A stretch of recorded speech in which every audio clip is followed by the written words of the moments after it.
Hello, in this video I'm going to talk scrapwood. So most of the stuff that I make in this workshop is made from scrapwood. I get given lots of nice pieces of scrapwood. For me it's, it's pieces of oak that were destined for the skip, which, that's just criminal. You can't let that go to the skip, but that does define it as scrapwood for me. I've also got a metal bin full of little tiny pieces just for that special occasion that might arise in 10 to 15 years when I might just need one of those scraps. How do you define scrapwood? Well, to help me out, I've asked an expert. Right, so what is scrapwood? Scrapwood can be almost any piece of wood you can imagine, really. A pallet, an offcut from another project, someone else's offcuts, scrap from a sawmill. It could be half a sheet of OSB someone's given you. It could be the old floorboards. Anything like that. As long as you're stopping it being burnt or landfill or just thrown away in general, left outside to rot, anything like that. That's scrapwood. Thank you, Tim, for that. But one other area of scrapwood that I don't think any of us use, and I would like to try and see if I can make something out of, is this. Let me show you.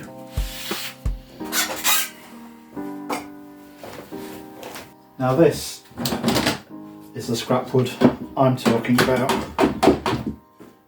The dust extractor scrapwood. Most of it was hardwood, a lot of oak, very dusty. Maybe even the odd screw in there. I'm going to see if I can make something out of this. Okay, this is the idea. To take some of this lovely sawdust, put it in this bucket, add some PVA, add some black paint, give it a really good mix up, a bit of a knead, and then see if I can press it into a form. Who knows, it might work, it might not.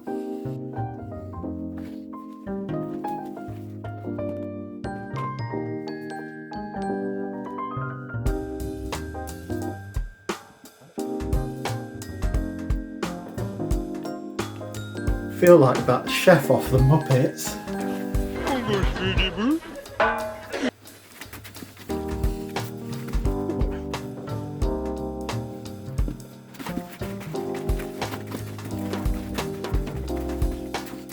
Anybody else getting that horse manure vibe? What did you do in the workshop today? Well, let me tell you all about it. That'll do. What I'm going to do now is just give these a bit of a wipe on the inside with some finishing wax. Hopefully then it'll release this stuff. I hope. Made these lids to sit on top so I can compress it, so I'm just going to give those a bit of a wax as well.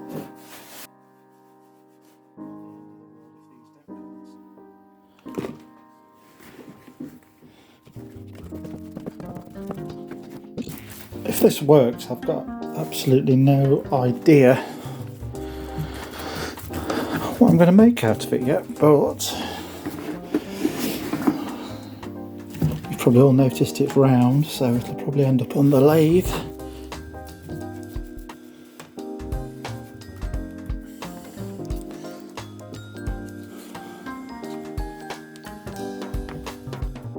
Right, I'm going to see if I can get this one in the vice without spilling it all.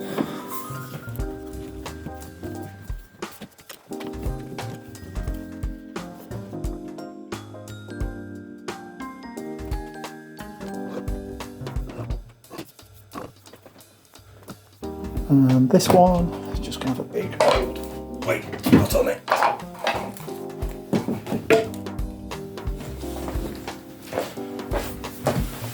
Right, I'm probably going to leave those for maybe a couple of days if I'm patient enough, and then we'll tip them out and see how they look. Probably the stupidest idea I've ever had. Okay, so it's the next morning. These don't appear to be drying, the glue's not curing. I've not left them really that long enough, but they were sealed in these tubs pretty well, and that might be part of the explanation for that. What I might do if this doesn't set up and air dry is use a different type of PVA glue. I realise I could use resin, but I really don't want to use resin on this project. I'll give you an update as soon as I know. So I told you I was impatient. While the other first experiment dries, I am going to mix another one up and get that drying, and I'm going to use a big dollop of this glue, which I trust. I know it sets, so I'll show you the results of that later. What an attractive sound.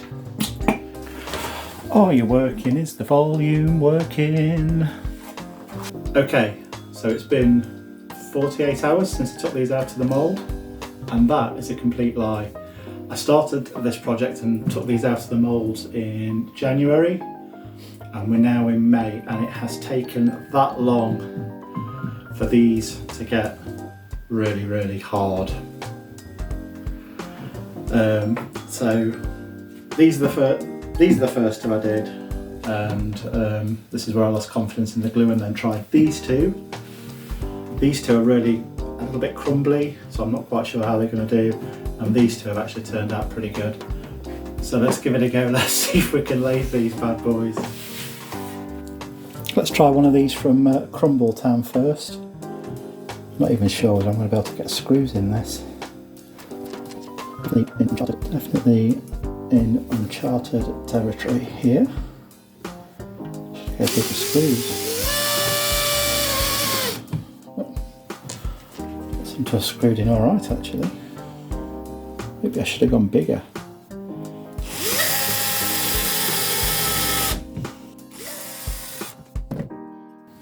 That seems pretty solid. Right, to the turny spinny thing.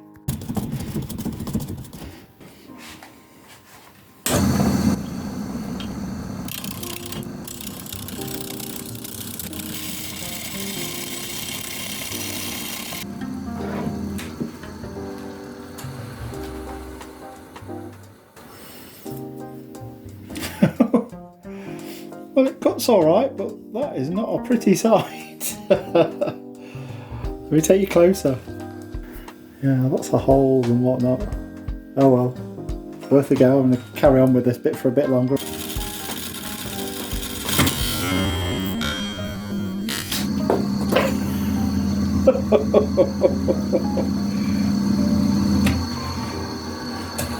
Oh well, I guess it didn't like those screws after all. Right, this is the first one. The first batch I made, so let's give that a go. Yeah, I just screwed that on the wrong way, but don't mind, let's turn it anyway.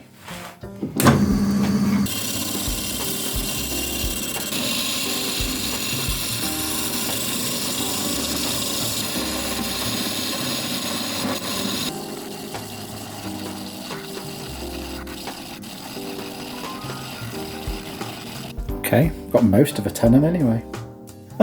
Give it a go.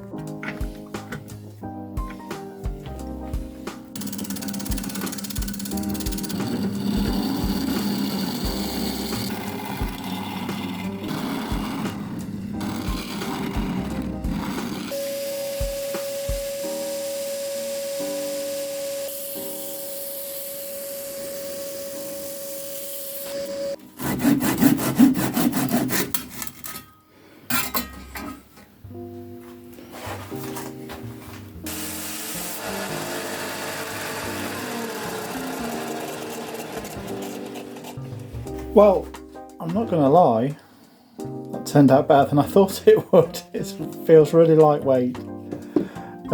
It's not going to win any beauty contests, but it's definitely interesting.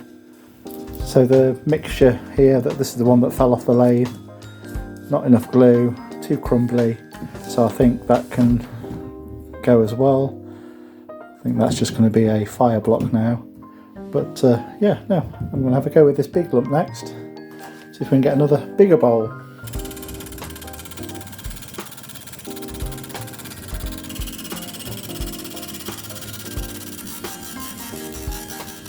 So even after 4 months drying, this big one is still slightly spongy in the middle there. Oh, I'm not sure this one's going to work, but let's keep trying. Let's try until failure.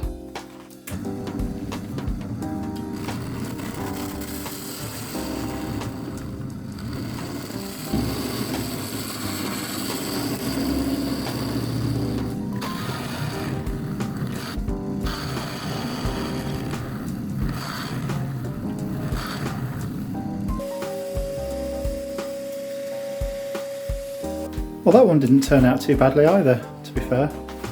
So the inside was still wet, so the workshop does look like I've emptied a bag of compost everywhere. Even made it all the way over here.